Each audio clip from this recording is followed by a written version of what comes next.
Théophile Gautier wrote that the pyramids at Giza have been contemporaries of lost empires. They have seen civilizations that we have never known, understood languages that we try to guess through hieroglyphics, known customs that to us seem as fantastical as a dream. They have been there so long that even the stars have changed positions in the sky. Jordan Maxwell has things to tell you about this forgotten knowledge. Jordan Maxwell is a leading authority and researcher on ancient religions and secret societies, their symbols, emblems, fraternal brotherhoods, and how they relate to Egypt. Listen as he shows us the parallels between the ancient Egyptian symbols and their hidden meanings in modern religious beliefs. Please welcome the foremost expert on ancient religions and modern conspiracies, Jordan Maxwell.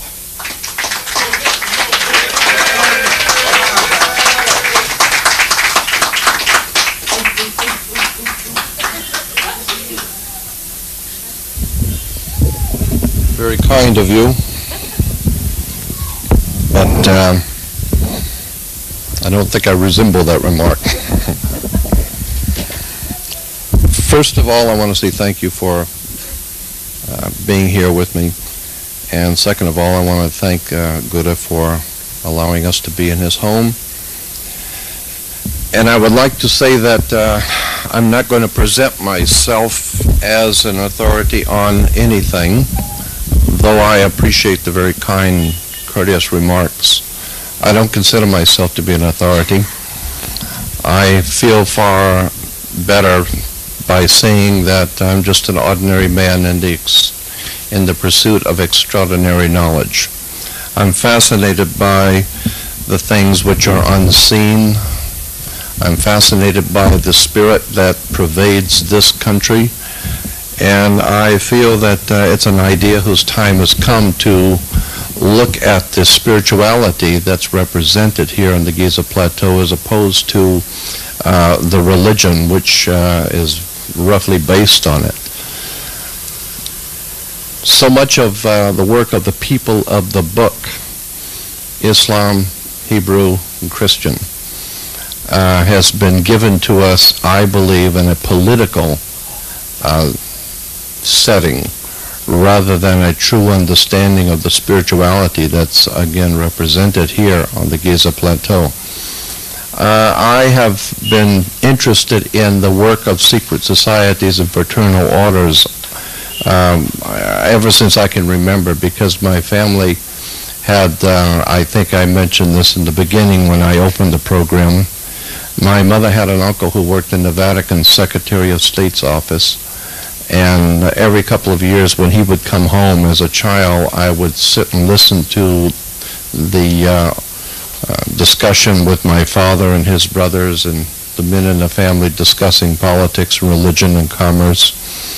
And it became apparent to me that there was a system in operation throughout the world which decides and makes decisions for us. And there seems to have been some sort of a brotherhood throughout the world that decides what we will learn and what we won't.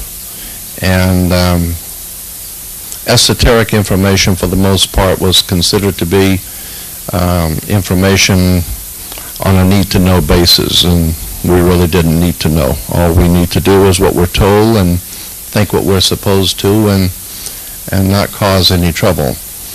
But I had two uncles growing up as a child who were federal judges. They were not mine, they were my mother's uncles. But they were federal judges. I had Catholic priests in the family. I had underworld in my family, Italian family. So I grew up listening to politics, as I said, religion, and big money. I am convinced that there's never been a religious movement in the world that wasn't a little political. There's never been a political movement that wasn't a little religious.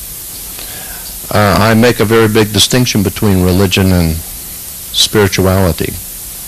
I believe that that which is represented in this country in its ancient past is totally different from anything that we relate to in our modern day world. In Christianity, we're given to understand that we're looking for a new millennium. I think the very concept of marking time is a comparatively new idea. I don't think the most ancients had a concept of the way we mark time on calendars. I think that was done perhaps politically for religious reasons, somehow or another metaphysically to control us so that we know when we're to do something and when not. But I don't think that the Spirit keeps track of time the way we think it does. And I am honored to have Hakeem with me today. It is an honor. And I feel I should be listening to him rather than him listening to me. But anyway, the whole subject of the millennium, we are told that very soon there's going to be a big celebration here on the Giza Plateau where all of the heads of state and all the most important people, by their own standards, are going to be here on the Giza Plateau to celebrate the new millennium. All of the most important elites are going to be here. That word elite is very interesting. It comes from an ancient Semitic word for God, El, which is actually goes back to an ancient, far more ancient word, Il, I-L, or I-L-E, or I-L-L-E-S, Ils, the Ilis. The Ilis or the Ils were the gods. And the gods were always to rule from on high. So this is where we get the word hill. They're up on the hill. As a matter of fact, in the Roman Empire, Caesar's seat of power for the Caesars of Rome was said to be up on Capitol Hill, or Capitoline Hill. And today we still have people in America who see themselves as gods and Caesars ruling from on Capitol Hill with their Senate. Nothing is more reprehensible to me than political power. I am totally turned off with the word authority. I don't like authority. It implies the word author.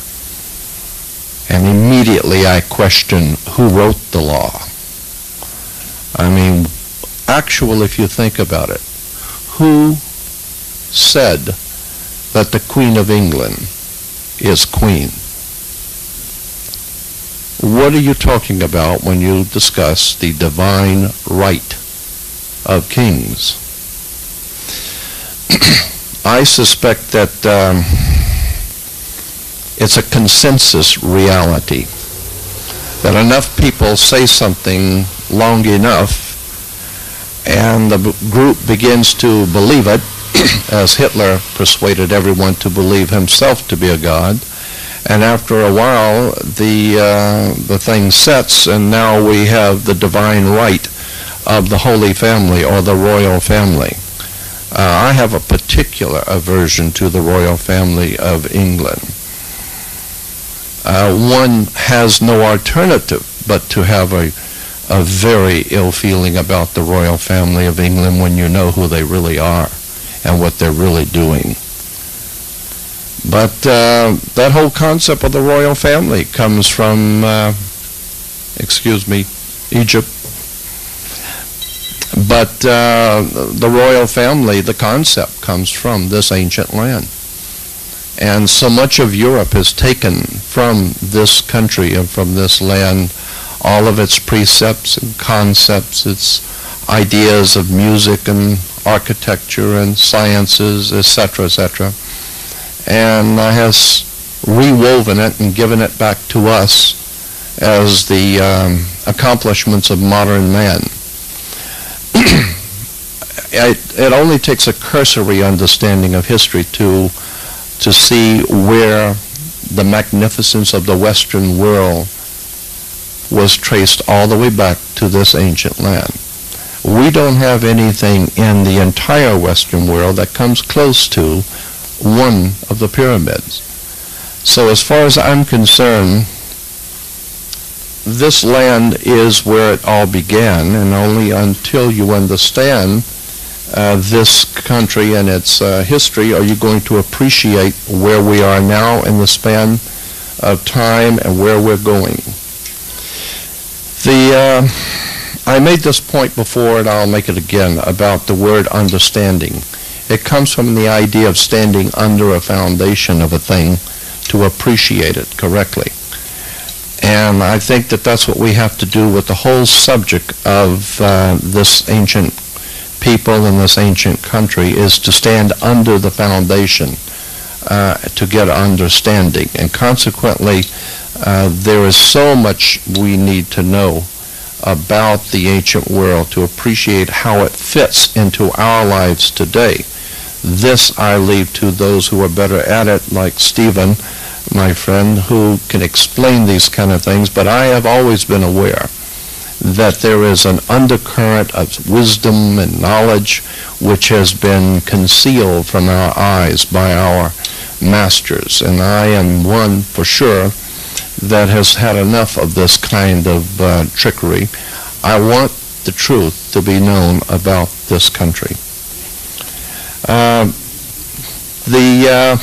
One scientist, I don't recall who it was, made an interesting comment that the universe is not stranger than you imagine. The universe is stranger than you can imagine. And the point being is that you haven't learned anything until you understand how the pyramids were built, the geometrics, the harmonics, the well-established mathematics. I don't see how anyone could possibly say that they are well informed about the modern day world and not realize the importance that this country has played in the development of Europe and the rest of the world. Incidentally, Europe is referred to as the Old World Order. Architecture, cuisine is referred to as Old World, Europe. If you recall that Europe was dominated for some 1600 years by the Vatican, dominated Europe. All of its politics and religion and commerce was dominated by the Vatican. And that Europe for some 1600 years has dominated the world. In point of fact, all today throughout the world, business is based on something called UCC, Uniform Commercial Code, which is Maritime Admiralty law. It is commercial law, the law of the high seas. I am not an expert on any of the subjects I will discuss with you, but I feel so very strongly you should understand some of the basics. That Uniform Commercial Code, which is the, as I said, the law of the high seas, the law of commerce, which guides all corporate law in the world, all corporate business law, is in point of fact based directly on Vatican canon law. So that in point of fact, the entire world of business is dominated by Rome. And most people are totally unaware of the profound significance of the symbols and emblems which are used on national coats of arms, on flags, heraldry, on the symbols and emblems used by governments, national governments, cities, counties. A classic example of important symbols, and incidentally symbols are very important. If you don't think so, put a swastika on your arm and walk into a synagogue and see the kind of response you get. Because symbols elicit and bring out emotional responses in people. But even more important, symbols have their own spiritual presence. They tell you things. A classic example, as I said, of symbols, well, in Washington, D.C., we have the Ben stone, or the Washington Monument, which is an Egyptian obelisk. On the back of the dollar bill, we have a pyramid with an all-seeing eye. One of the interpretations of the Ben stone or the Washington Monument is the male phallic, and it connects to the Oval Office. And consequently, there is a lot of symbolism in Washington, D.C. that was taken directly from this ancient country. The scriptures, I'm very much involved in the pursuit of knowledge based on the scriptures. I believe that the Bible has a lot of very important things to say, but has been hidden from view. And the things which are given to us to understand about religion are just not true. I remember someone saying a long time ago, always trust a person looking for truth. Never trust the one who's found it. The point being is that real divine truth is far, far out ahead of whatever we might begin to understand. Manly Palmer Hall, one of my very good friends, said in one of his lectures, if you can intelligently explain to an audience something about God that everyone can understand, then that proves that you don't know anything about God. Because the God that your pea brain could understand could not be the one that created the universe. The one that created all things is far, far loftier than we have given a correct view of. I feel that perhaps it would be best said that I'm a spiritualist. I am taken by the whole concept of the Spirit. I've had too many things happen to me in my life that prove to me over and over again that there is another world coexisting with ours. So I have a very high respect for the spirit world. I want to tell you an example of the kind of thing that has happened to me all of my life. I'll give you one example. When I was about 8 years old, one morning, I was born and raised in a little small town called Gulf Breeze, Florida, Pensacola actually. And all my life I had all kinds of strange things happen to me as I was growing up, which I took to be normal and natural. It never occurred to me that they were strange. But I woke up one morning about 8 years old, and I was about 5 miles from home in my night clothes. About 2 o'clock in the morning, something like that. I was freezing cold. I was frightened to death because I didn't know how I got there. I was standing on a concrete bridge, an overpass over the train tracks on the west end of town, and I was freezing cold. And I remember standing between the columns because the wind blowing, at least I wasn't standing in the wind, so I'd stand between the columns to keep warm, and wondering how I got there. And I remember distinctly thinking, how am I going to get home? I could run to my grandmother's house, but it's too far the other way. If I'm going to run anywhere, I might as well run home. And I'm thinking to myself, I have no money to call my parents. And so as I was standing there, I saw a car racing down the street coming toward the bridge, and it was running red lights. It was a little small town late at night, so it wasn't that dangerous, but nonetheless, they were running red lights. And as they started up the bridge, they came past me. I saw the 2 boys that were high school kids. I knew them. My family knew them. And 2 girls in the back seat. They waved at me, and I waved at them. They were speeding. They shot down the other side of the bridge and blew a tire as they reached the bottom, lost control of the car. I was freezing, standing out here, wondering how I got here, waving at somebody passing by, and the car lost control. I watched it skid across a parking lot, and this is a long time ago, 50 years. To the best of my recollection, I remember it speeding and crashing and hitting cars because it totally lost control, skidding across gravel, and crashed into the front of a coffee shop, a little all-night cafe.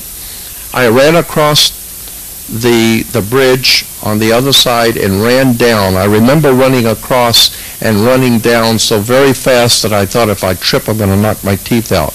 And I kept yelling that to myself, don't fall, you're going to break your face if you fall, because I was running so fast. And I ran down and ran across the gravel, and then it occurred to me as I was running that I'm barefooted, my feet are killing me. I ran into the coffee shop. I saw, of course, what you can imagine was nothing but a horrible mess of bodies and chaos. And for an 8-year-old child, it was far more than I could bear. And I burst out crying. I was totally disorientated. I didn't know what to do. I knew people were hurting, but I didn't know what to do about it. And I remember there was an old man that motioned for me to come over, and I went over and grabbed him and pulled him, and he kept pushing himself as I helped pull him over. I turned around, and even at that time, even at 8 or 9 years old, I had the presence of mind to know that there were some people here you can't help.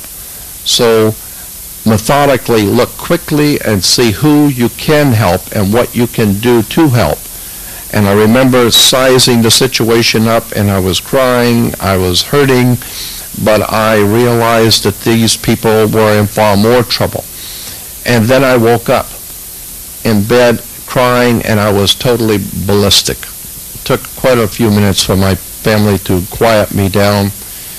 And my mother explained to me that it was a very bad dream. I explained to my parents that night everything that I had experienced. The boys in the car, the wreck, all of the details. The next morning in the paper, precisely what I had told my parents happened was in the paper, exactly as I had seen it. This began a life of strange occurrences for me. And it opened up my mind to the fact that we are not here by ourselves, that I've often been asked, well, what did that experience teach you, or what did you get out of it? It taught me one thing that's indelibly left in my conscience, that someone has the ability to put you where it chooses to put you. Someone has the control to decide where you will be and what you will do. And so while you might think that you have total freedom in your life, ostensibly you do, but in point of fact there is a divine presence in the universe that guides all things. So I believe that individuals which are here, individuals which are not here, we're not supposed to be here. I think that there is a rhyme and a reason for almost everything that happens.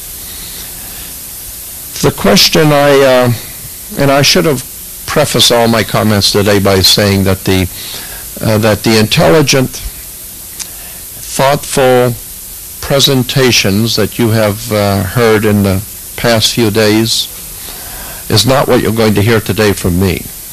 Today you're going to hear from me the ramblings of a dissatisfied spirit. I'm just very dissatisfied with everything that I see and that I experience in the world around me. I think that so many people are having problems in their lives that could be solved if they knew better how to act and how to deal with these problems. Remember, the decisions you make in your life are only as good as the information. And so if you have faulty information, then of course your decisions are going to hurt you. I mean, this is why the people who run our world have such things as the CIA, a Central Intelligence Agency, because intelligence is required for every movement in your life. You need to know what's on the other side. You need to know where you're going. It would help to know as much about the other, the significant other in your life before making decisions. So that's why I have pursued this kind of esoteric knowledge, because I believe that there is a world out there that is not in our dimension, not in our domain. but that it, as the ancient people said, I think it was the Knights Templars who coined the phrase, as above, so below. I believe that so many things which happen to us is because of something that's happening up there. And someone else seems to be in control. That's my view. One of the questions I have also is the significance of the millennium. We are told, as I've mentioned, we're told that there's going to be a big celebration here on the Giza Plateau toward the end of the year. At the stroke of midnight, there's going to be a big celebration here where the capstone will be put on the pyramid. There will be a lot of activity here, ushering in the new millennium. I think scientifically that's incorrect. I think the new millennium does not begin till the year 2001. However, we don't let things like that bother us. I mean, it sounds good, 2000, so we'll party like it's 1999. But I don't know that that the millennium actually begins at the end of this year. I am convinced and persuaded that the ancients did not keep the same kind of timetables we do. And but I do believe that there is something important happening at this particular flow of time. There are changes that are happening that are going to affect us, yes. And this land that we call today Egypt is, I believe, primarily involved in the whole world of mankind and its future. The scripture says in Genesis, let me go back to the Hebrew scriptures in Genesis, where Egypt is likened unto the garden of God, the garden of the Lord, Egypt is referred to. And that's in Genesis 13:10.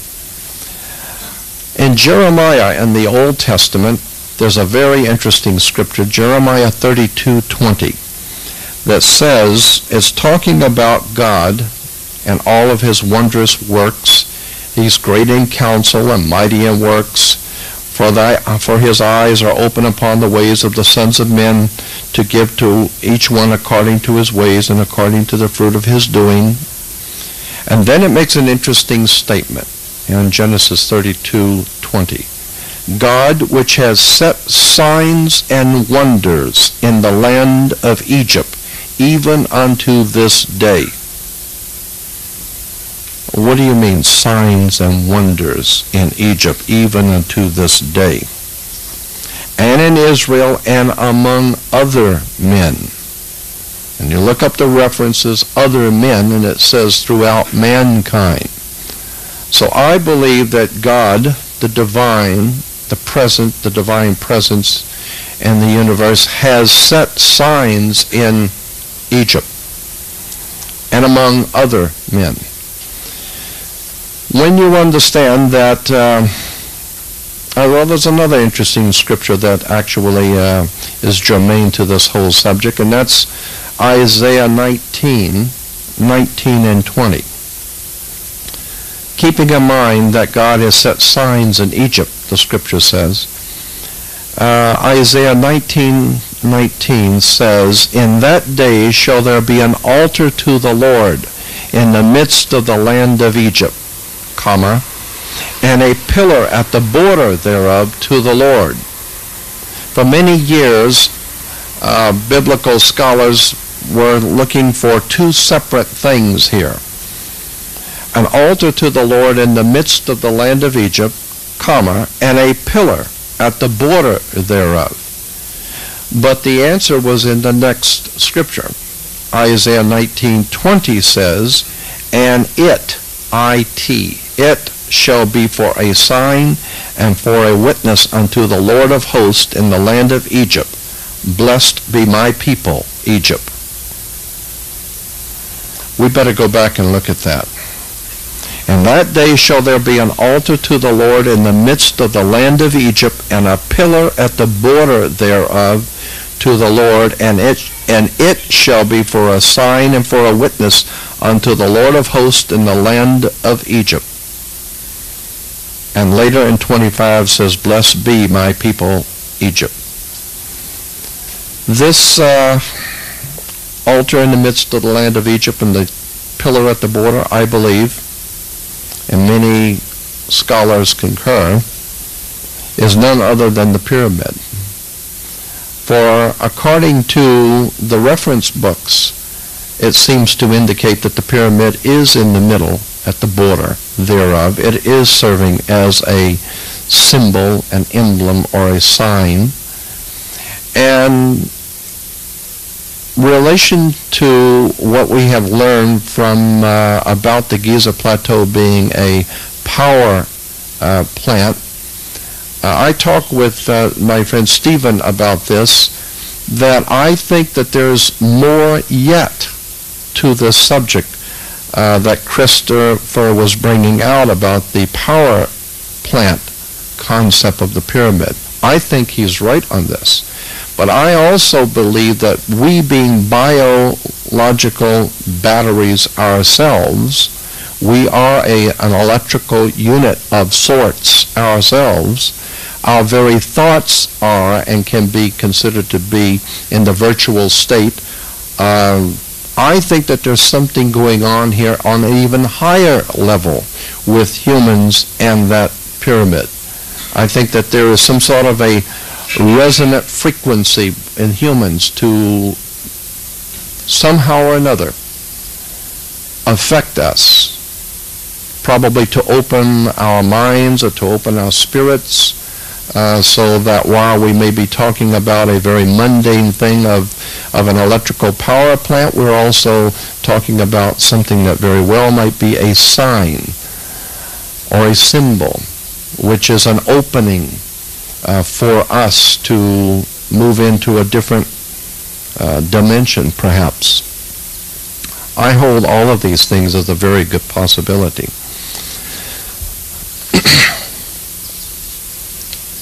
In relation to the millennium, which is about to begin, we're told, the Old Testament and the New Testament talk about the concept of a Messiah. And in the Old Testament, in the book of Psalms, for instance, is one of the three places where the Messiah is referred to as the symbol. There's an interesting symbol used in the Old Testament Hebrew for the Messiah. The same identical symbol is used in the New Testament for Jesus, the Messiah.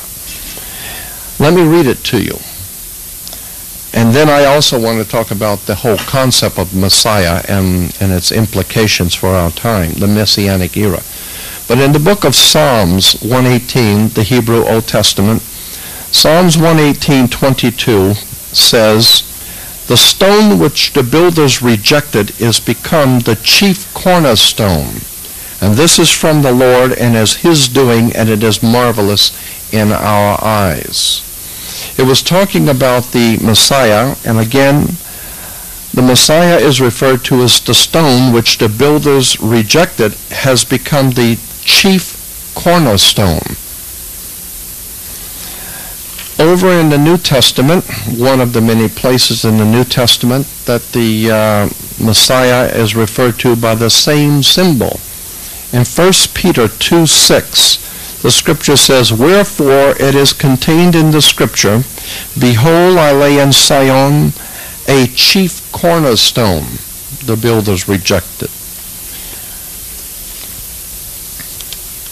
The reference works show, and again, there's at least three different places in the New Testament where Jesus is referred to as the chief cornerstone, the builders rejected. In the Old Testament, Messiah is the chief cornerstone.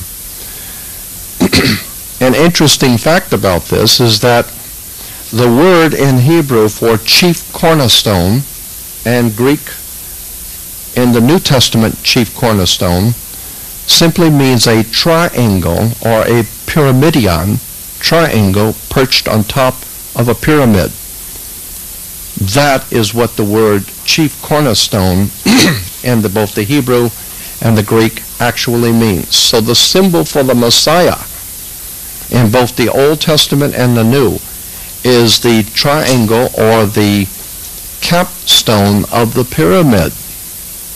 Now we're talking Egypt. Now we're talking this ancient land. We're not talking about Rome. We're not talking about the West. We're talking about the East. The sun always rises in the East. Light comes into the world from the East, not the West.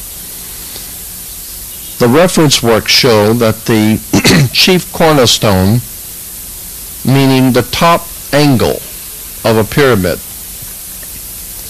Here Jesus Christ himself is acknowledged as the chief cornerstone. The Expositor's Bible Commentary says that the Greek word for chief cornerstone means, quote, the tip of the angle. Here in Ephesians, it says in the book of Ephesians, Jesus Christ himself being the chief cornerstone. The footnotes has the triangle perched on the pyramid. A pyramidion is, of course, the little pyramid perched to finish off the big pyramid. Now, the point I wish to make is that this is a very important symbol, and it has profound implications for the symbolism that's being bandied around in America. On the back of the $1 bill, you will see the pyramid with the all-seeing eye. Let's see, where is it? Anyway, we had a picture of the pyramid. Here it is. Of course, the triangle at the top being, as I said, the symbol for the Messiah. You need to understand also that while this might be esoteric Christianity or esoteric Judaism, it is also well understood in political circles throughout the world. And that so much of the elite establishment of world government throughout the world is well aware of the implications of this ancient land and its symbols in the pyramid. So much so that the most important people in the world are coming here to celebrate something called a new millennium. What has occurred to me, a question which I have asked many times, is, does the new millennium about to dawn begin the 1,000-year reign of Christ, or does the 1,000-year reign of Christ begin the new millennium? In other words, according to the Christian tradition, if Jesus is to come back and bring a kingdom, and when he comes back it will inaugurate a new order or a 1,000-year reign of Christ, then does Christ or Jesus have to wait until the calendar date of the new millennium beginning? Why couldn't he come back 10 years ago? Why can't he come back 100 years ago? Because the concept is that the Lord Master coming back begins his 1,000-year reign, then whenever he comes back, that begins his 1,000-year reign. Or, as the churches in Christendom throughout the world are saying, that the new millennium will begin the reign of Christ. It will begin the new reign of the Messiah. Because if the churches are correct, then what we're talking about is an astronomical event, not a literal Messiah coming back. We're talking about a calendar event. That this Messiah cannot come back until we have a celebration. We have to have the celebration. It has to be on the calendar, and it has to be at the end of the 1,000-year period to inaugurate a new 1,000-year period. Now the Messiah can come back. He can't come back before. Do you understand the point I'm making? Which is which? Does the 1,000-year reign begin when the Messiah comes back? Or does the Messiah come back when the 1,000-year begins. The point is that the second answer is the correct one. The Messiah is an astronomical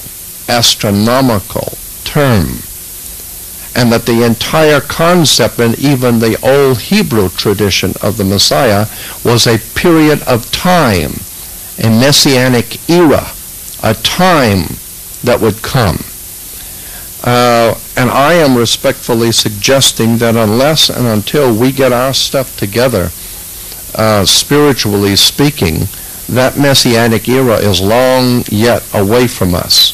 Because I don't believe that on this planet we are ready for a messianic era. We haven't even learned how to live with each other, much less live with that divine one who created us. We are in total disarray before our God. It's interesting that the symbol of the triangle has been used all over the world, politically speaking. It's an interesting subject which I have been working on for many years, is the occult or hidden connection between the triangle and the circle and the new dawn, or the coming new dawn, of which Aleister Crowley was merely one of many who realized the implications of the subject of the new dawn.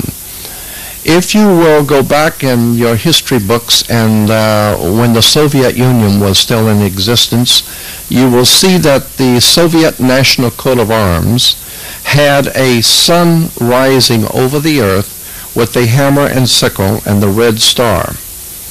The hammer and the sickle, incidentally, were separate symbols for thousands of years, and they were only brought together by the communists to cross them. The sickle was always a symbol of Saturn. The Saturnalian symbol, or the symbol for the planet Saturn astronomically, was an upside-down sickle, okay, surmounted by a cross. Rather interesting, I suspect. The symbol of the sickle being Saturn's symbol, the Saturnalian symbol of the planet Saturn, surmounted by the cross, and the hammer being the hammer and the ancient world was the axe. It became known as the hammer of Thor, the symbol for the ability of the gods to tear down, smash down with the hammer, and to build up with power. So those two symbols were crossed in the communist world.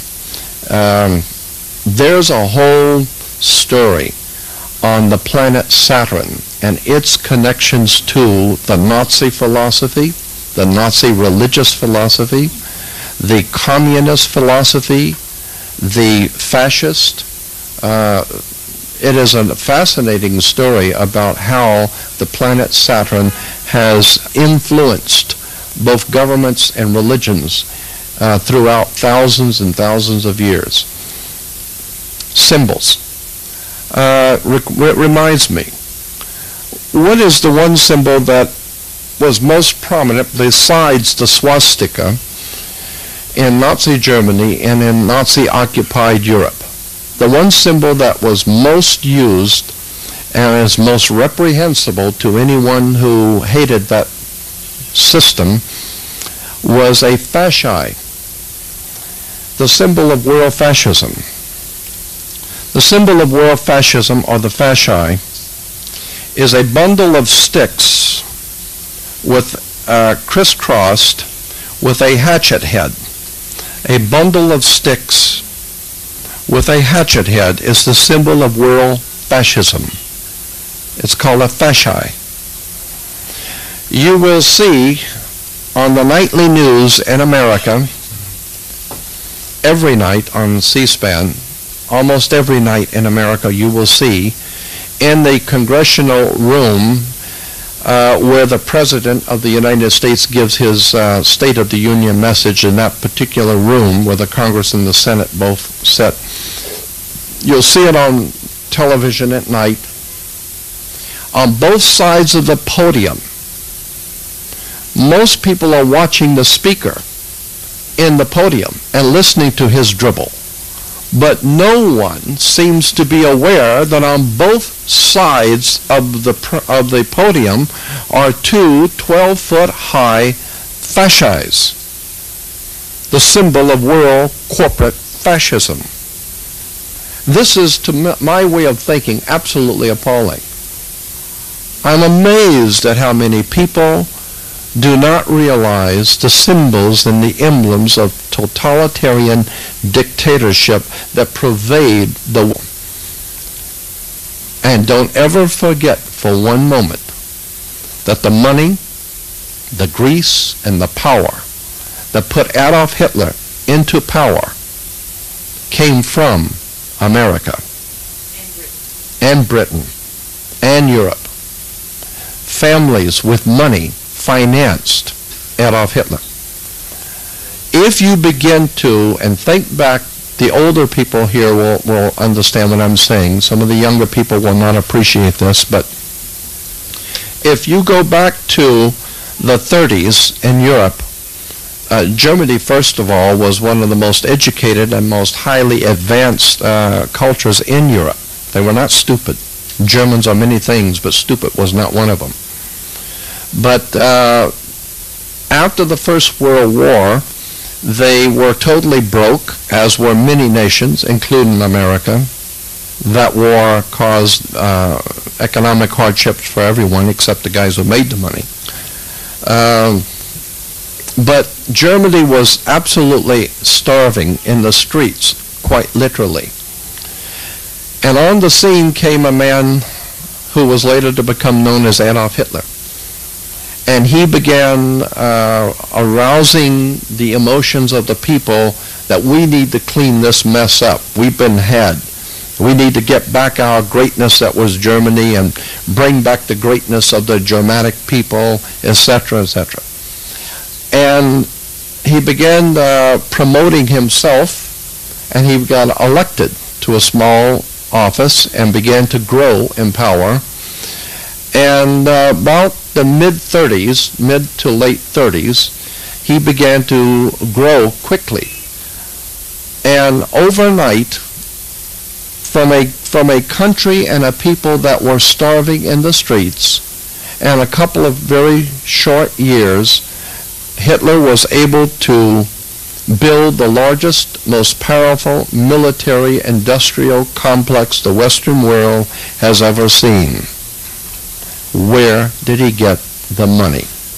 Okay? Consequently, I am of the opinion that for far too long, we in the West have conveniently overlooked the anti-Semitism which pervades our culture. And how I got on this subject, I don't know, but I have so many things bother me. This is one of them. This is not only a malady in itself, it is indicative of a continual malady the human race has, of racism and hatred for people who don't look like you, and a disrespect for people who do not live in your country or go to your church.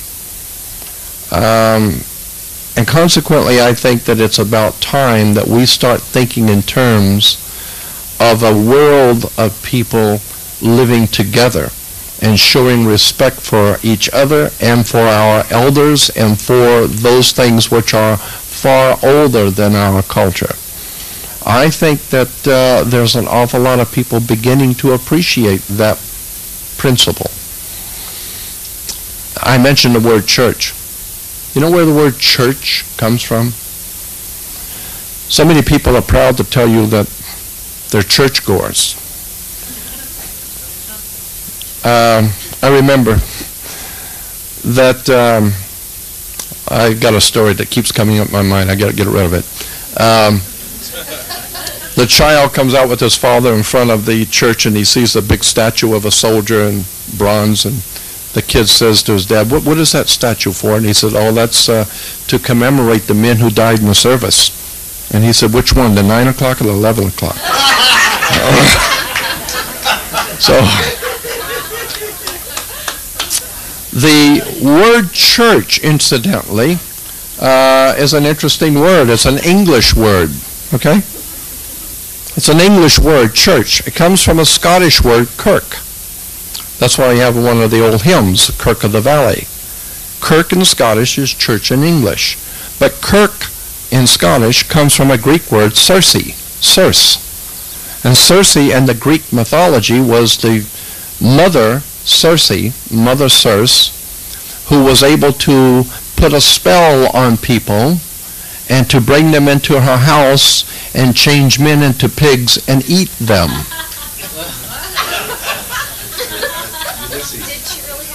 Of course. So, I don't know what that tells you.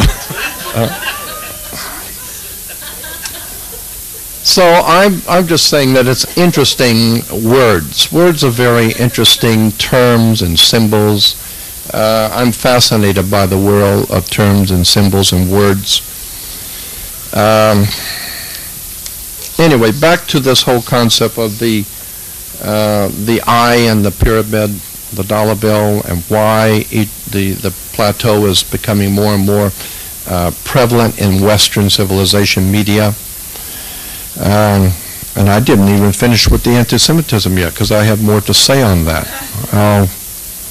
We're not through with that yet. Interesting, Manly Palmer Hall did a little half a page on the eye and the dollar bill, which I would like to read you a sentence or two, because I think it has a very powerful message for us. Given the fact that this is an interpretation in the West, the eye itself being a symbol of the sun in some quarters of the ancient world, the eye of Horus was the eye of the sun. But the whole concept of the sun bringing light into the world is paramount. The whole idea of man being enlightened by the divine presence in the universe, or the sun, what we call the sun, he makes the point that the all-seeing eye represents the eternal watchfulness of the infinite. An apex atop the platform, incidentally, is 30 feet square. That's interesting. Is a symbol of the unfinished work of the redemption of humanity. Imperfect man, incomplete without the apex of his divine nature. The all-seeing eye on the dollar bill is not situated on top of the pyramid, but floats above it, for man has not yet affected his spiritual union with his material self. The pyramid structure represents the building of society to a gradual perfection of human endeavor crowned by the divine. Now, be this an interpretation of Western man or not, I think it applies here. That ultimately what we as a human species are to work toward is a gradual uplifting in our spirit, in our consciousness, in our intellectual ability to comprehend spiritual things, and I think that this is an adequate symbol for that work that is referred to by the Freemasons as the great work of enlightening the world. As Alan Alford did publicly a few days ago, made a 180-degree turn in his understanding of things, I choose this day to do the same. So I am going to publicly say, and I'm saying it not only for the audience here, but to be on video from this day on, as a witness against me, I am... when I have had for the longest time a loathing for the concept of secret societies, because I felt that if what you're doing is important and good, then it should be known by everyone. It shouldn't be a secret society. And then also, when contemplating the basis for modern-day Freemasonry, the Scottish and York Rite Freemasonry of the Western world, the basis for York and Scottish Rite Freemasonry being the British Grand Lodge, the mother Grand Lodge of all Western Freemasonry is the British Grand Lodge. I was not particularly impressed with the British royalty or its Masonic secret societies and orders of power. I believe them to have been racist and having agendas that they have not shared with all of us. And so my feeling was that Freemasonry was something that I was very unhappy with. But in point of fact, I have grown in my understanding to appreciate that at the time that the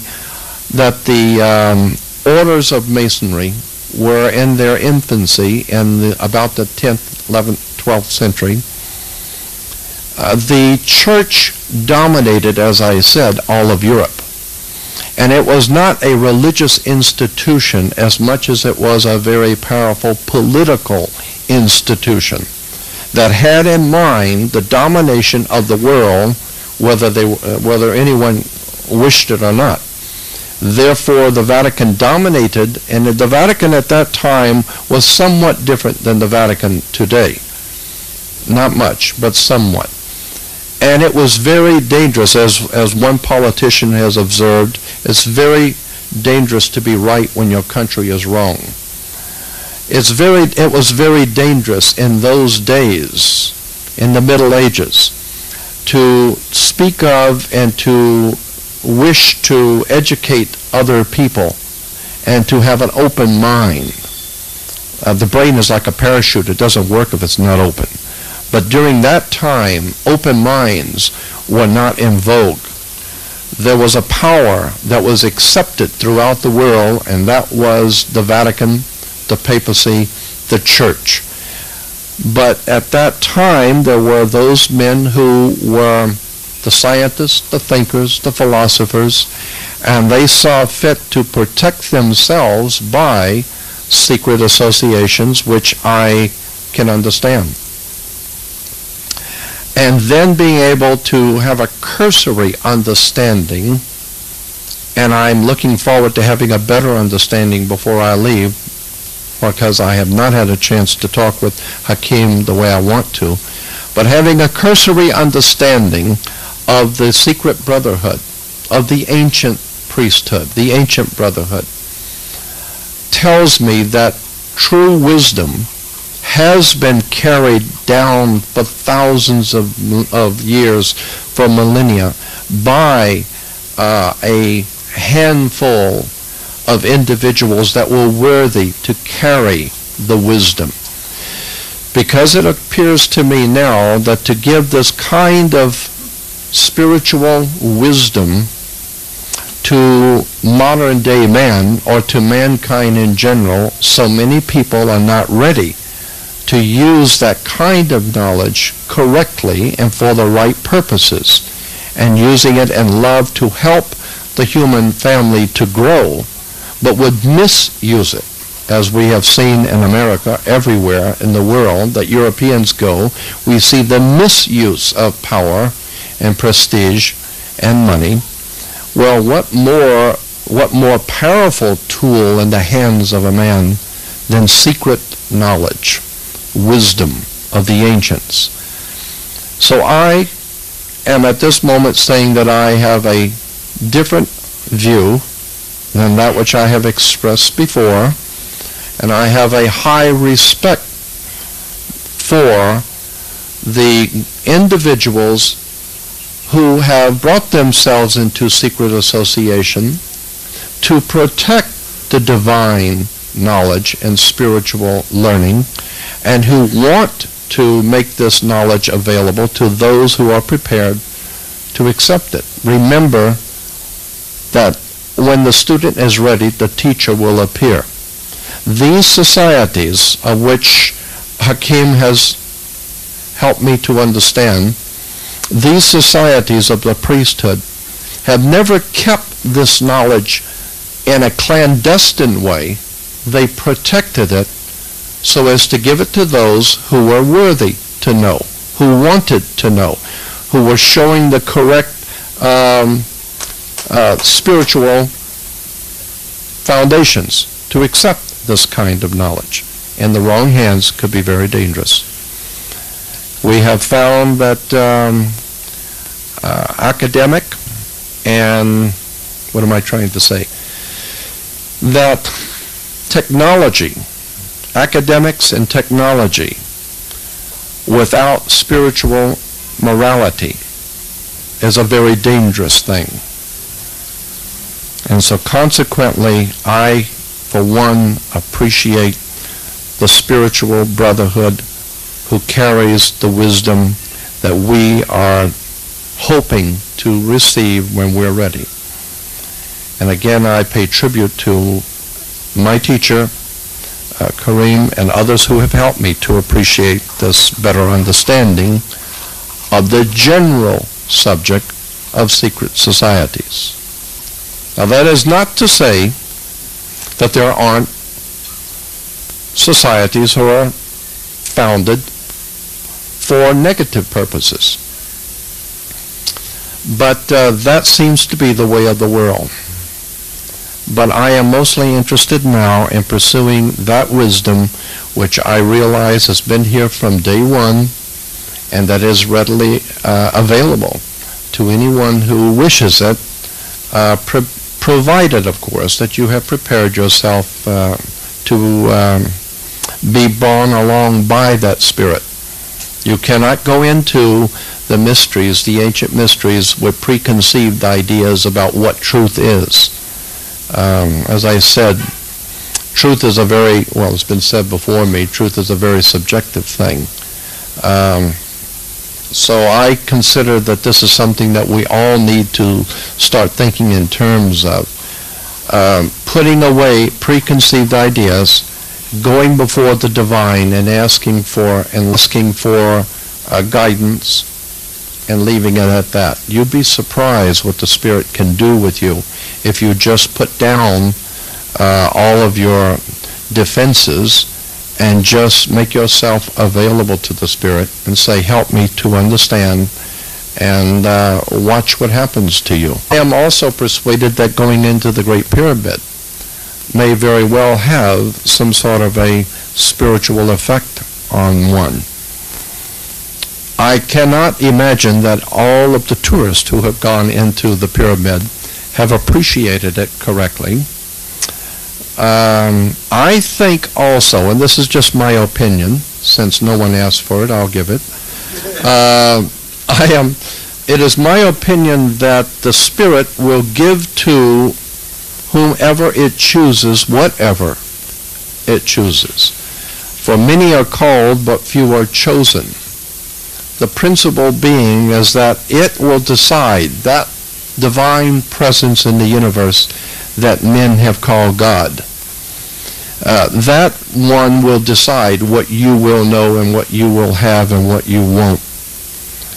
Just as your parents, knowing better than you as a child what you should know and not know, what you should be involved in and not be involved in, we are children of God. We are children of the divine, and I think that that divine presence will decide for us, according to our what we will know and when we will know it. Therefore, I think the wisest thing and the wisest action would be for us to try, to the best of our ability, to prepare ourselves to enter into a spiritual domain which is very holy. I consider the pyramid, the Sphinx, and this entire ancient land to be holy.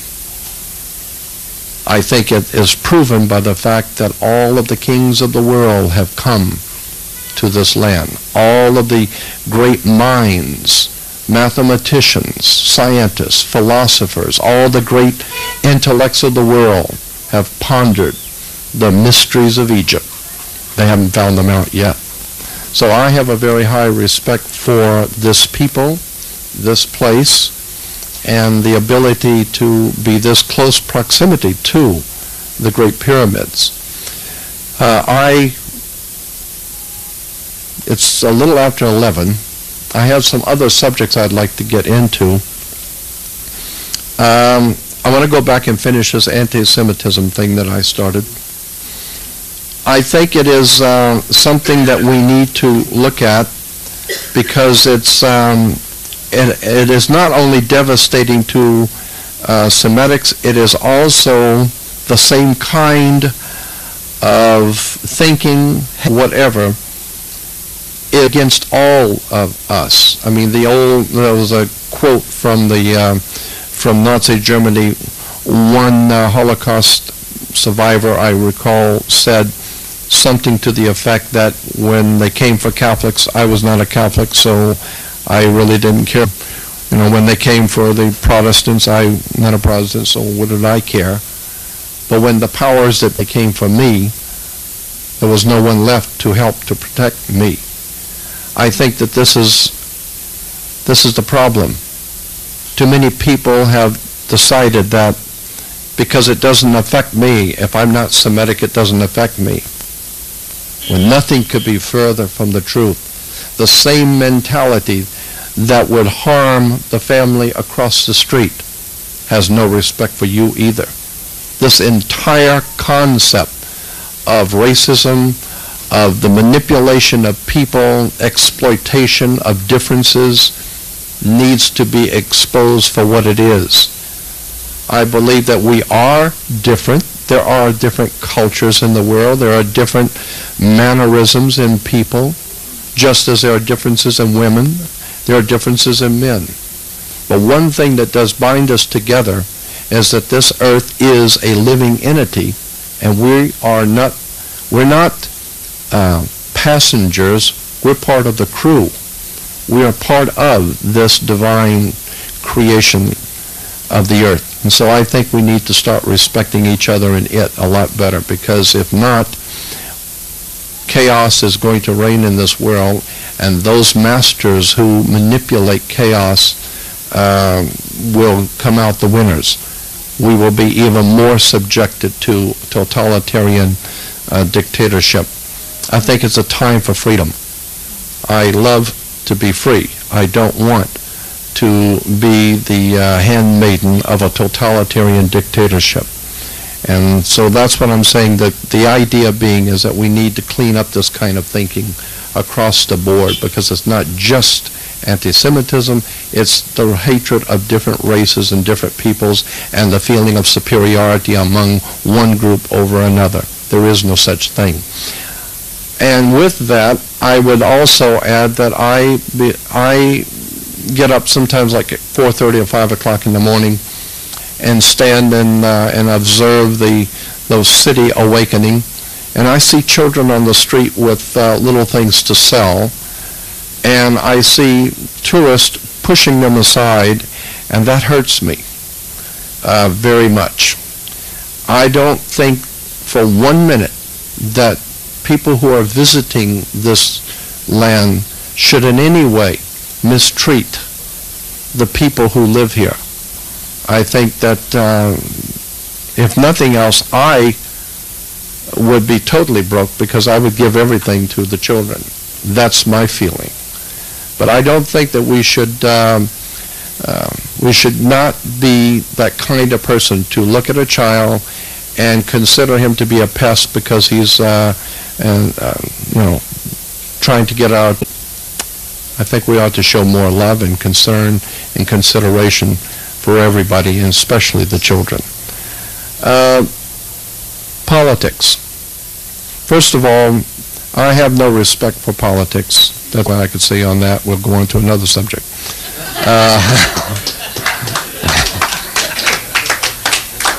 The very word politics, polis, gives us the word politicians who make policy, backed up by police.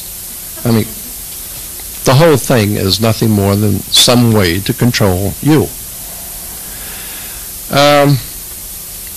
I want to give you an example of how clever the people at the top of this world are. There are many things that, and this would especially apply to Americans. I think you will appreciate it perhaps more than Europeans, but it just goes to show you how clever people can be in their wanting to manipulate and exploit people. I am not an authority on this subject at all. I am a novice. And I may have certain facts incorrect, but the basics I want you to understand. In the 1870s, after the Civil War, there was a corporation founded.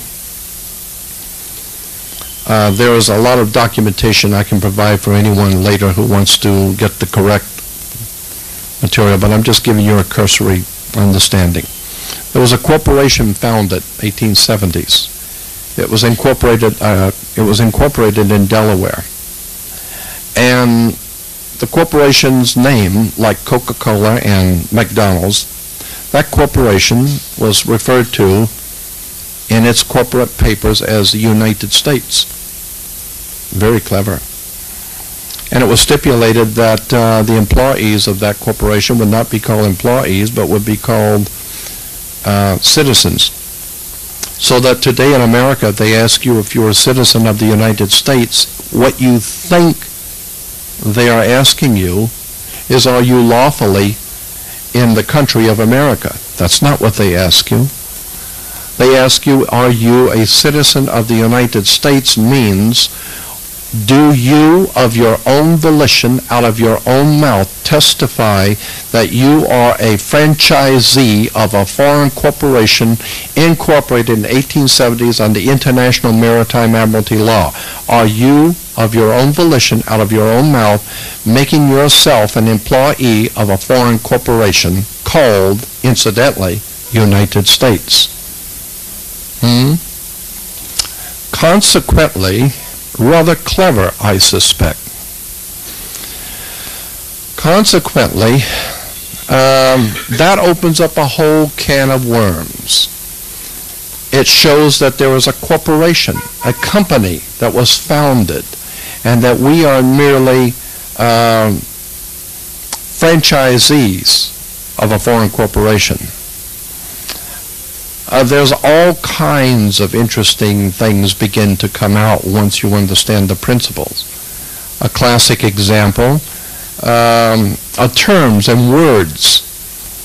Are you aware that in the Ballantyne's Law Dictionary, 1948 edition, if you look up the word human being, go to a law library or to a large library and look up Ballantyne's Law Dictionary and look up the word human being.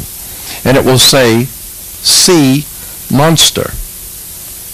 So you look up the word monster. I wish I would have brought it so I could have shown it to you. And it says a monster is like a man or a woman, but it's a human being, meaning lesser than a man and a woman. Therefore, it cannot inherit land. It has certain things it cannot do because it's not a man or a woman, it's a human being. The whole idea of words and terms. For instance, when you go into a courtroom, why do they call it a courtroom? Why do they say that you are going there for justice, when the very word justice comes from the Emperor Justinian? Justinian, whatever his decision was, that was justice. So today we have justice. Incidentally, are you aware of the fact that the word, we have something in America called a system of justice. We have an educational system, a judicial system, a governmental system. How many people are aware that the word system is a Latin word, comes from a Latin word, and the Roman Empire for the sewer? The sewer in ancient Rome was merely referred to in Latin as the system. And so today, in America, we are proud to say that we have a system. And we do. It is a sewer. There's no doubt about that.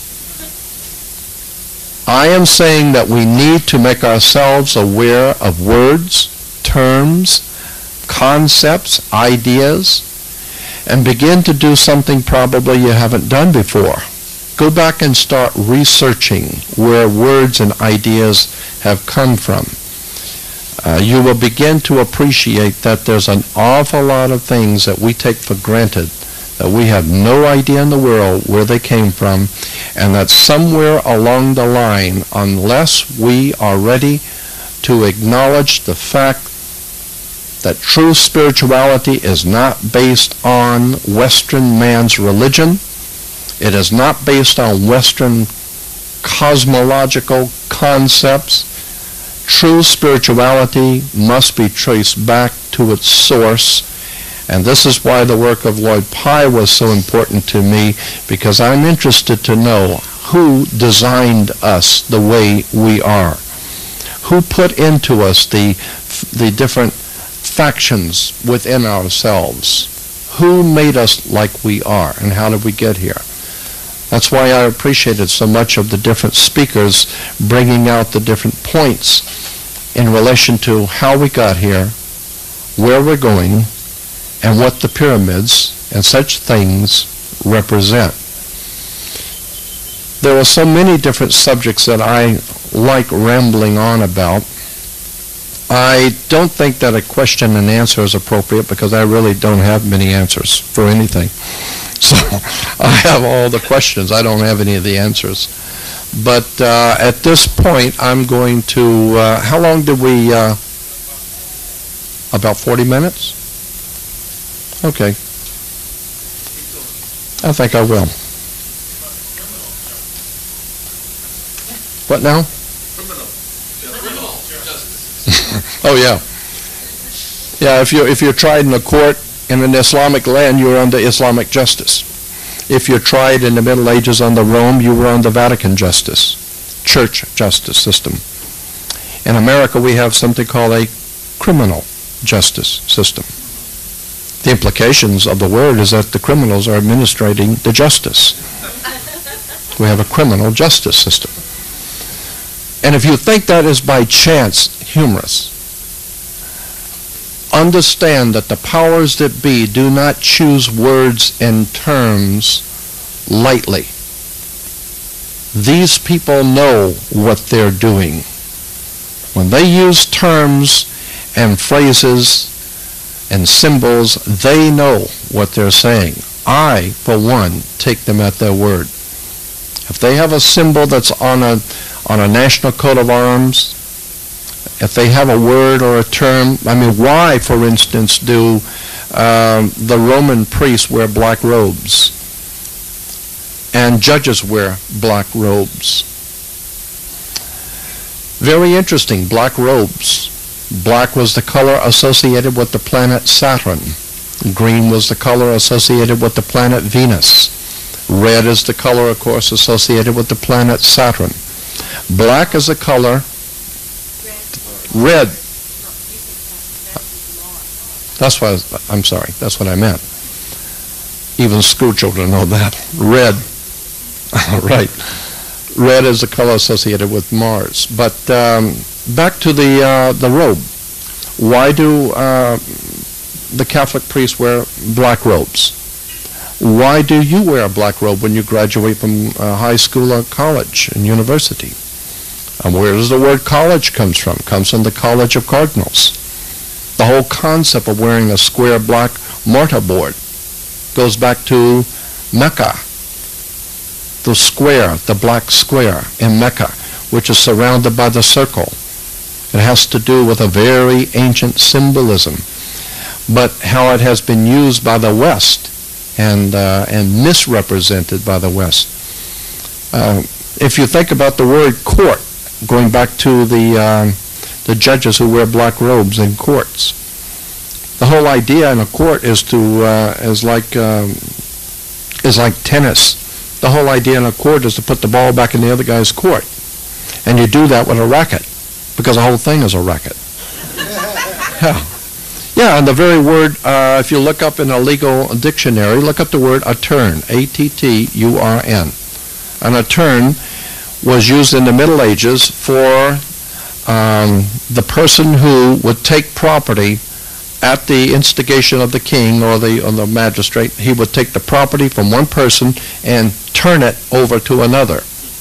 He was called an attorney. And today, that's what attorneys do. They take property from one and give it to another. Cease it to be, I would say, suffice it to say, I have probably a list of people or institutions which I abhor. The top one is attorneys. I have no respect for attorneys. And the reason why is because they have misused their ability and they have misrepresented themselves around the world. They have misrepresented what they are actually representing. When you use the word law, what law? Again, you go back to terms and words, attorneys. There's a very big difference between an attorney or between the word legal and lawful. Things which are legal do not necessarily mean that they're lawful. Why do you have to have a license, for instance? You have to have a marriage license because the state is a part of your marriage and a marriage license. Now, if you find someone that you want to marry, that's wonderful. And if you want to get married before God, that's also wonderful. But you better get a license from the state first. And if the marriage doesn't work, you can go to God, but you're going to court first. Because the whole concept of marriage, the whole concept of contracts, the whole entire idea of business in the world is based on contracts, courts, lawyers. So that the entire world, in the Western world, is based on a contract. This is why there's a difference between being English and British. The word Brit comes from the Hebrew word berith. Berith in Hebrew means a contract or a covenant. And ish in Hebrew means man or men, can be singular or plural.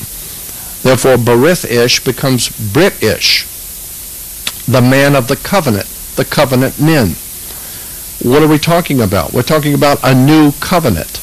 The new covenant is, of course, the New Testament of the Bible, the new covenant or a new contract from God to man to rule the world or to rule the earth. Which brings me back to something I did want to finish and I didn't, and that was the whole concept of God's kingdom. In the year, and again I preface these comments by saying I am not the world's foremost authority, but I will provide you with the material if you're interested. In the year 1213, the Pope of Rome signed a concordant contract treaty with the King of England. In the year 1213, the Pope signed a treaty with the King of England, which said basically this, that since Jesus Christ is the Messiah who owns and all things were created by and through him, therefore all things which exist on the earth and in the universe are owned by the Messiah, Jesus Christ. Since that is the case, then the actual ownership of the earth and all life on it belongs to Jesus Christ. But since he is not here right now, someone needs to stand in for him. And the word in Latin is vicar, which basically means someone who stands in for. So the Pope appointed himself as vicar of Christ, who's standing in for Jesus. Jesus has the right to own the whole world, but since he's not here yet, he's busy right now elsewhere. Somebody has to be, the dirty job has to fall on someone. So the Pope decided that he will own the whole world. And you think that's funny? That's the law. That was an actual treaty drawn up in Rome with the King of England. Then the whole earth with all of its life and possessions, being owned by the papacy for Jesus, being owned by the Pope, was then put into a trust, and the King of England was made the trustee in trust of the Trust for Christ. So that the King of England then becomes known as King of Kings and Lord of Lords. Therefore, the papacy, as of even this very day, still maintains that the Pope owns the world, and that the King of England is King of Kings and Lord of Lords, and will remain so until Jesus comes back. And in point of fact, at the coronation of the King of England,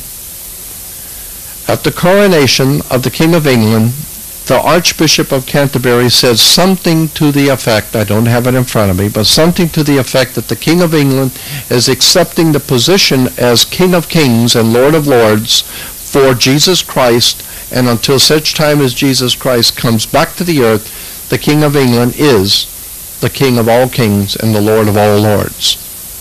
A rather adventurous position to put yourself into. But this points up the point I wish to make, is that there is a fact of the matter that the church, in fact, is the basis for international maritime admiralty or corporate high seas law, the law of business, period. And the business of money floats all governments. This is why I would recommend and suggest,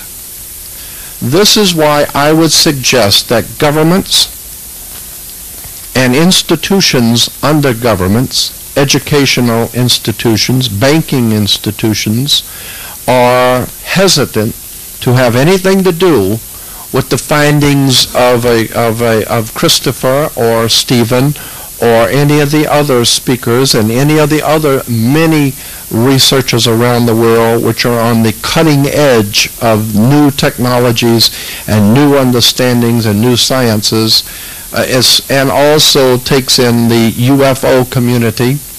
This, I believe, is the reason why governments and institutions of education have for many, many years looked the other way and will not accept the new paradigm. It's because behind international maritime admiralty, corporate business, money, law is the Vatican. And unless and until you understand the thoroughness of what I'm saying, you're never going to understand why governments and educational institutions continually will not and refuse to see the new evidences. It's because the church is at stake.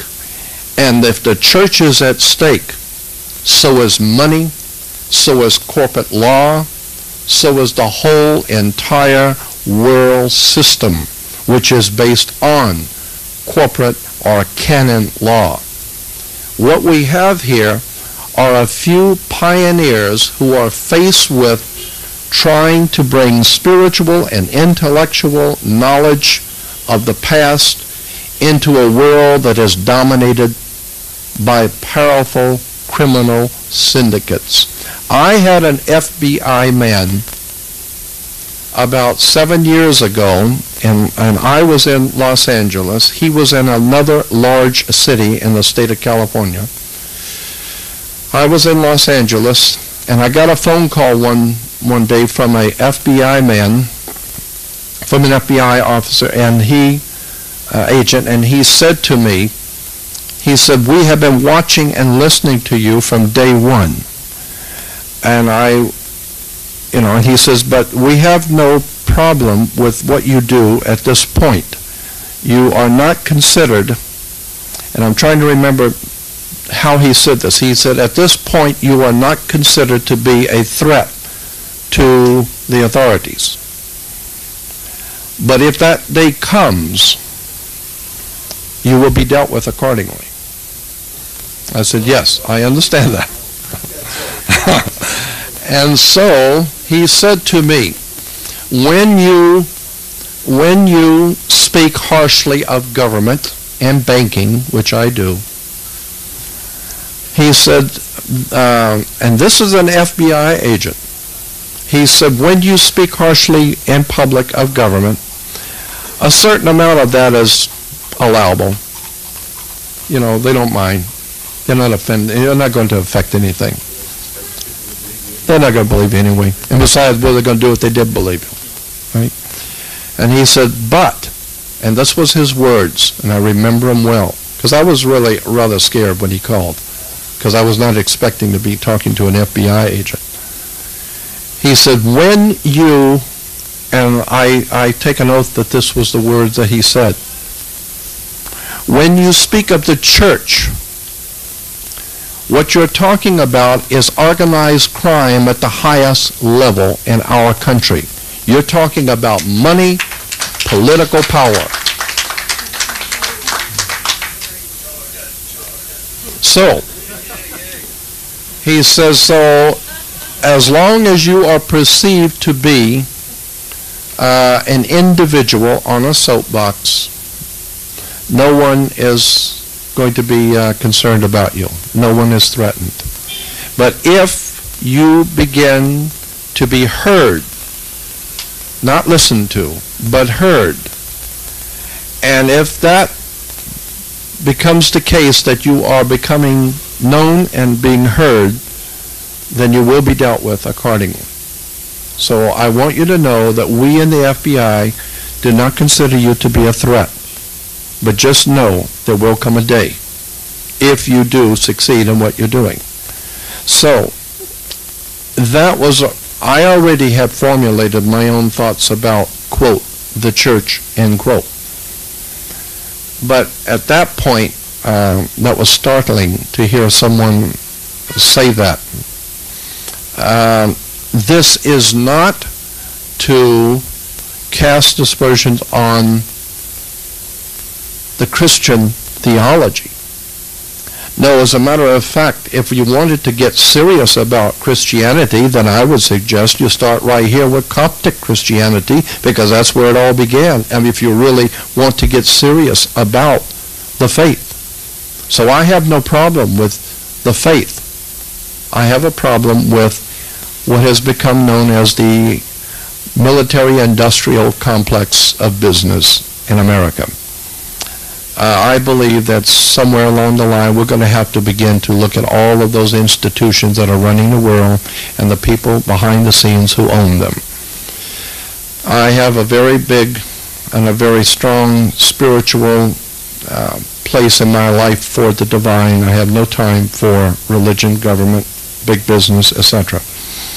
But having said all of that, I think the way that I would conclude, again, is that I do not consider myself to be an authority, because I have found that the more that I learn, the more I don't know.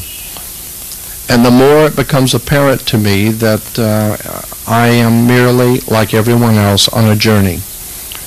And from the time that I began this, my quest, my spiritual quest, many, many years ago. And as I said, I've had many experiences that have caused me to be and think the way I do. I have for many, many years been on this quest. 1959 is when I began. So I've been doing this kind of thing for 40 years. But it's only the last 12 years that I've gone public with what I believe is the work that I've been given to do. And I'll clarify that for you. My work, I believe, is not to present an intelligent, detailed presentation, but it is quite simply to confront the organized world and say you're wrong. There are things which you don't know or which you do know that you have concealed, and we need to start thinking in a whole new way about who we are and where we're going. And so I put myself out on the line to do nothing but just that, just calling people's attention to the fact that we do not know everything, and that we had better start showing respect for the Spirit and for wisdom. And that wisdom is encoded and being held by priests and the holy men, of which we are privileged to have one among us. And again, I want to thank you for your time and for hearing me. And I think that's it. And if you do have any questions, I'll try and answer them. I have none.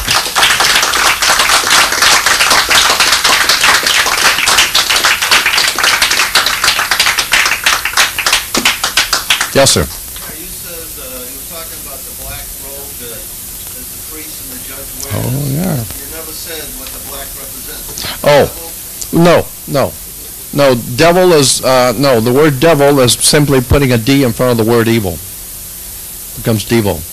God is simply taking an O out of good and it becomes God. You know, God is good and devil is evil. Actually, God, the word God comes from a German Gothic, the German word Goth, G-O-T-H, Gad, Goth, gives us the word God, and devil is nothing more, as I said, than the personification of evil. So I do not believe in God in the classic sense of the term, or devil in the way it is understood. I do believe that there is a very powerful spirit or a force let loose in the nature of things which has evil as its intent. So I have a very high respect for that. I don't think, though, that, well, I'll tell you why. Because when I was like 9 years old and I was being confirmed in the Catholic Church, confirmation, a young boy at 9 years old gets confirmed.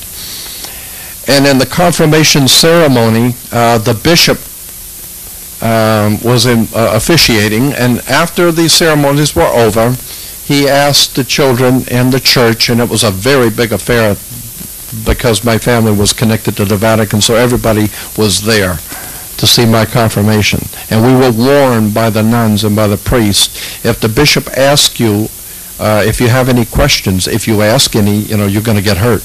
Just keep your mouth shut and sit and play dumb. Okay? So the bishop asked the children, do you have any questions? So I raised my hand. Nobody else did. I raised my hand and said, yeah, I got a question. And I said, my father works with torches. He's like a welder. Could I take a torch and burn a spirit, burn an angel? And he says, no. And I said, why not? Would it hurt him if I burned him? And he said, well, no. And I said, why not? And he said, well, because you can't burn a spirit. Why not? And he said, well, because fire is a natural phenomenon. It has to have something like wood or paper or something to burn. You can't burn a spirit. And I said, well, then why am I worrying about going to hell if my spirit can't burn?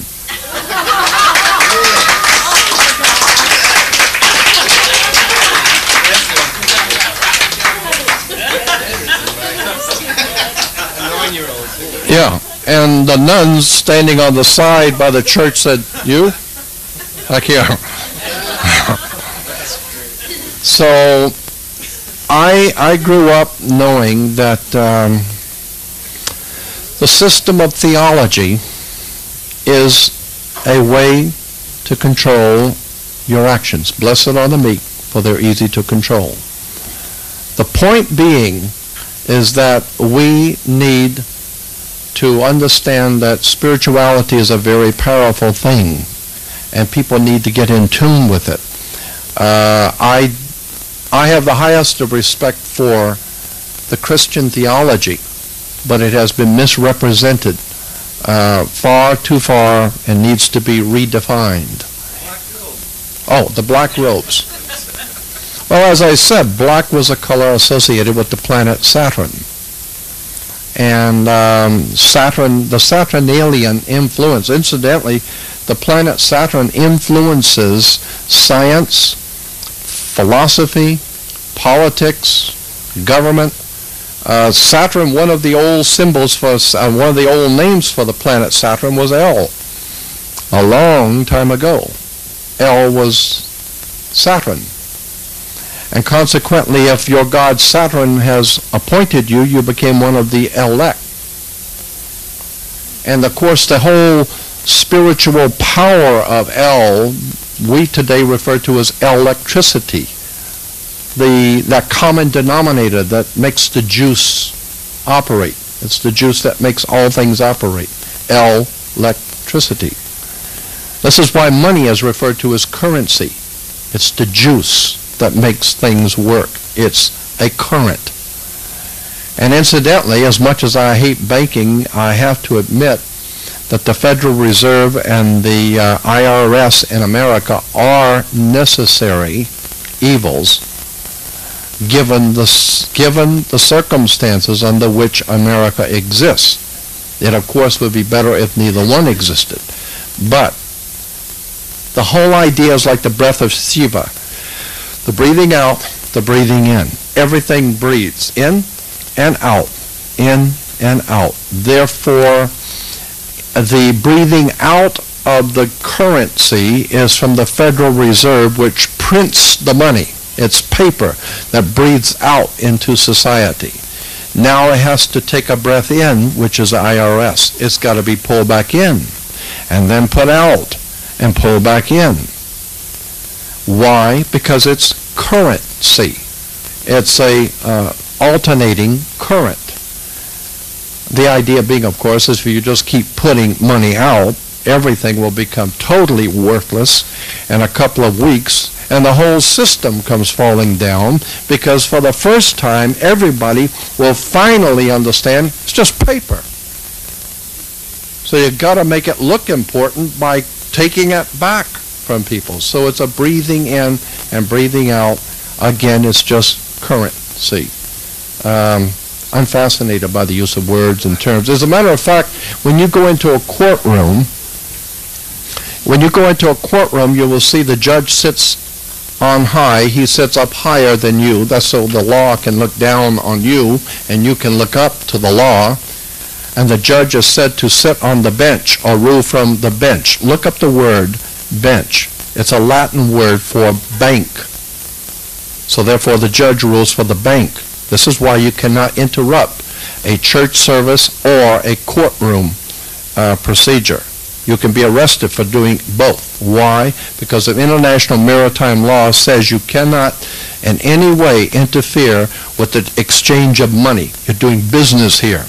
A courtroom is a business. The judge rules from the bench or bank. So you're conducting business. Yes. Yes. You speak that politicians, attorneys, they know very well the symbols, they know how to create the law in a way to manipulate people. So do they have their own secret society with initiation?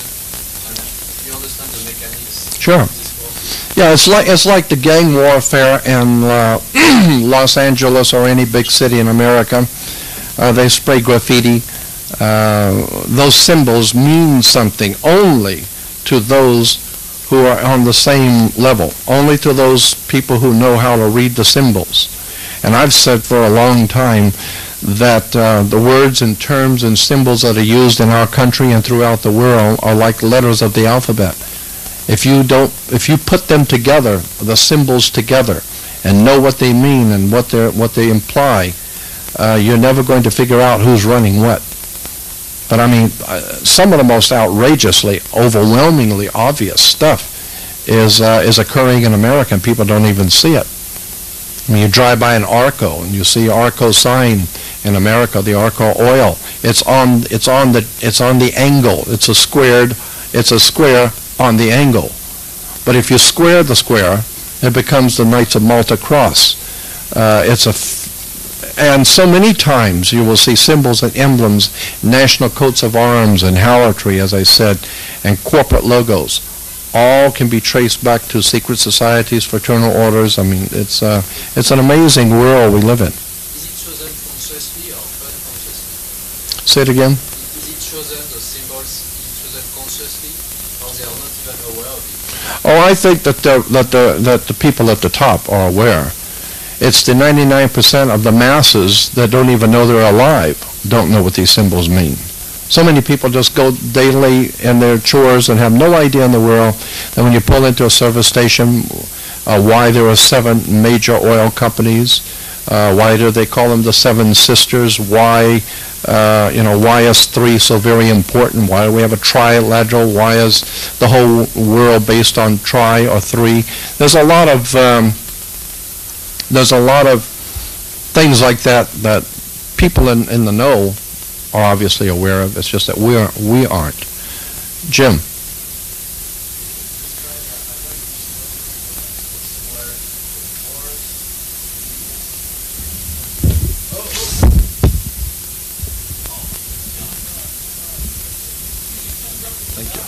Huh? Go on. That was the flow of the Spirit. Yes.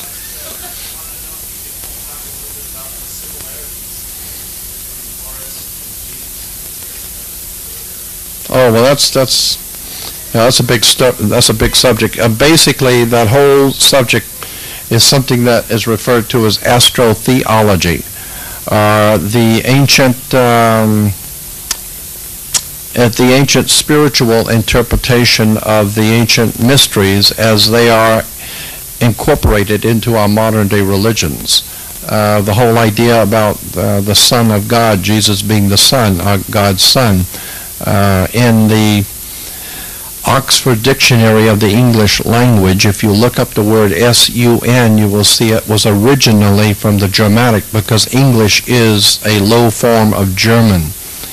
The English language comes from the German.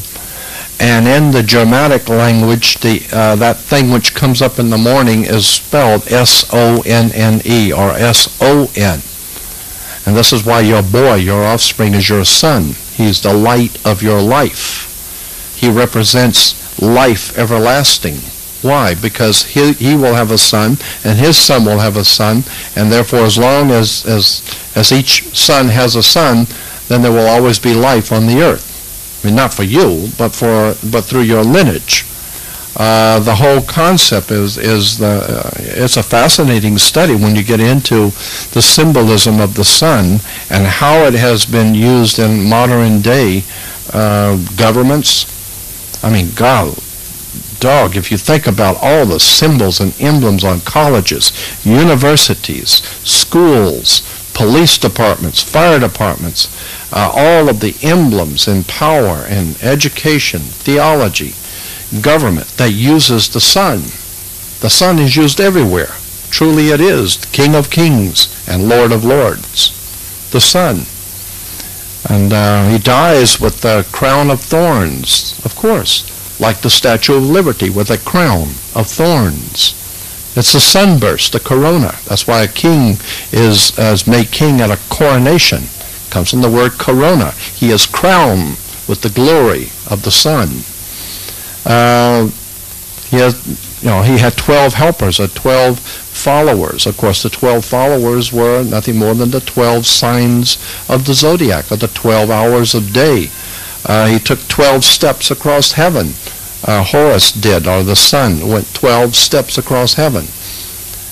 12 different Horuses, spelled H-O-R-U-S. We turn it around, it becomes 12 hours, H-O-U-R-S.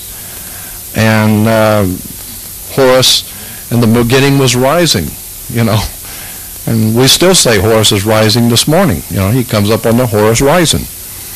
And at night he goes down and he becomes the evil brother, and the evil brother was called Set, and so we see the evil brother come out at night, and he comes out at sunset. It's a fascinating play on words, but the bottom line, and I'm not the authority on theology, but the bottom line, I believe, on all of this going back into the ancient world can be nailed down to one simple concept: the war between light and darkness. Period. Intellectual and spiritual darkness, and the war between darkness and the coming of new light. New light, and light has always had to fight off the forces of darkness. We still are. We're still trying to do that. We have great authors and great teachers and men who are trying to bring intellectual and enlightenment to a world filled with darkness. Incidentally, the Bible has Jesus making an interesting statement. something to the effect that if you say that you are in the light, but in fact you are in the dark, then how dark your light really is.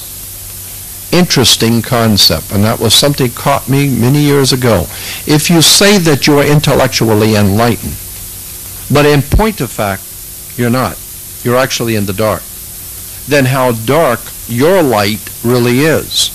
Meaning that it would be better for you to say that you know nothing, because everyone knows you know nothing. God knows that you know nothing. And it would be better for you to admit going in that you know nothing. Then there's room now for you to become enlightened. But if you say that you're in the light, then the divine is saying to you, I hope you are. Because if we find out you're not, you got some serious problems. So you come on up here and you show me how much light you say you've got, and you better have it. Because if you play dumb and act like what you really are, ill-informed and unread, and if you really are humble, then there's room to invite you to come into the light. But if you've already got it, then there's no room for hope for you. So I think that this is a very safe place for us to be. Assume we do not know virtually anything about the divine, and listen to those who are trying to help us to enlighten us spiritually. And again, I draw the attention to a holy man that's with us today. Yes, Green. Yeah. Thank you, George. I was really enjoying your talk, and I want to say, as far as the keepers of the keys, or the ones holding this wisdom tradition, Yes. for the positive, it's been a very bittersweet journey, I think, and I'm grateful that you pointed out that the real keys are within we as beings, as Sesh, and that's the only time we'll know when it's ready to start opening. But it's there. I mean, it's coming because we're considering things in our own personal philosophies that 6 months ago, 6 years ago, 10 years ago, we'd never dream of entertaining the notion. That's right. And I would liken some of the frustration. It's like, if your 5-year-old wants to fly a jet, they want to fly a plane. You don't just handle the plane. So I'm grateful for you mentioning that. And I just have to say, because I can't help it with my area, that before pre-biblical in the Phoenician tradition, the matriarch of the tradition that we remember of on the picture of the daughters. Genesis 6:1 makes an interesting statement. I don't know. Maybe I'm reading something into it that's not there. Genesis 6:1 says, "And when men began to multiply upon the face of the earth, and daughters were born unto them." And you look at the word men, and it means just that, men. And daughters? Well, first of all, how did men begin to multiply on the face of the earth without women? And second of all, how were daughters born unto them? I'm not sure. But I'll tell you, there's just an awful lot in the Bible that we do not correctly understand. In the beginning, in Genesis 1:14, and this is one of my favorite subjects of occultism in the Bible. In Genesis 1:14, the Bible says that God created the sun and the moon and the stars, and they were called the lesser luminaries, and it says, "And let them," the stars, the moon, and the sun, "let them serve as signs, comma, and for seasons and for years." The word signs is from a Hebrew word for horoscope, zodiac. So let them serve as signs. In Hebrew, the word signs was horoscope. Then when you begin to go in through the Bible and see that there will be great signs in the heavens and great signs from God, always the word in the Old Testament Hebrew was signs in relation to astrological, zodiological signs. I think there is a profound amount of evidence to show that both the Old and New Testament is nothing more than a profoundly, highly tuned and highly honed understanding of astrology. And unless and until we're able to appreciate that the planets affect us, we're never going to figure out why things are the way they are. We are aware, for instance, we are aware that the moon is able to pull the tides of the earth. The tides are caused by the moon. The moon has the ability to pull water. Since you're over 90% water yourself, could it affect you? We know it affects the cycle in a female. The moon does. We know that there are cycles that the ancients knew when to plant and when not to plant. All of the holy days in the ancient Hebrew system were based on agriculture, the harvest, the cycles of the moon, the new moon, the full moon, etc. So if the moon is able to pull the tides of the earth, then maybe it also affects you, and that's why they call you a lunatic. Also, I don't know if you know this or not, this was an interesting point that I found out not too long ago, that the planet Jupiter actually pulls the sun 3 degrees out of orbit wherever it goes. The point, for my understanding, is that if Jupiter here, the sun has moved 3 degrees closer to it. When it's over here, it has moved 3 degrees this way. When it's back here, it moves 3 degrees this way. The idea is that the planet Jupiter exerts enough gravitational force field on the sun to pull it 3 degrees out of orbit. If that is true, then that tells me that the planet Jupiter is a very powerful influence on the rest of the solar system, not to mention all the other planets. Well, if it can affect the sun, maybe Jupiter affects you. Maybe we are affected when we come out of our mother's water. Maybe we are affected the moment we are born with influences that we're not even aware of. I mean, the whole idea of your mother's water breaking and you coming out into a new life, you've been surrounded by water and protected, but coming out into the world for the first time, you know, we're being bombarded by all kinds of rays and television and radio and all the other rays that we have produced. Well, what about the influences of the planets? Do they affect us? According to the Bible, they do. And according to my personal belief, they do. It doesn't matter if it does or not. I believe they do. And I think a very good case can be made for it. And again, the Bible makes that case. Yes?